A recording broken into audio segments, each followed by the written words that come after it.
Karimnagar corporation పరిధి 8వ division Alugunoor గల స్వయంభూ శ్రీ లక్ష్మీ గణపతి ఆలయం వరకు రహదారి వెడల్పు కార్యక్రమాన్ని ఘనంగా ప్రారంభించారు.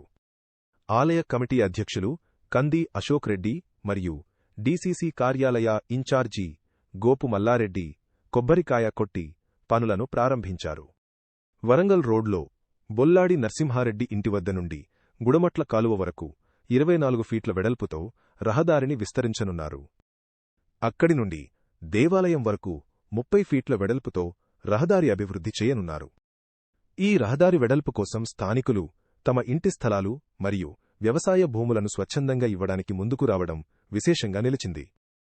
దేవాలయానికి వెళ్లే మార్గాన్ని మెరుగుపరచడానికి ఎమ్మెల్యే డాక్టర్ కవ్వంపల్లి సత్యనారాయణ మరియు మున్సిపల్ కమిషనర్ ప్రఫుల్ దేశాయ్ కూడా స్పందించి పక్కా రహదారి నిర్మాణానికి నిధులు మంజూరు చేస్తామని హామీ ఇచ్చారు. స్వయంభూ శ్రీ లక్ష్మీ గణపతి ఆలయం భక్తుల కోరికలు తీరుస్తూ దినదినాభివృద్ధి చెందుతున్న నేపథ్యంలో రహదారి వెడల్పు పనులు ప్రారంభం కావడం ఆనందదాయకమని భక్తులు హర్షం వ్యక్తం చేశారు.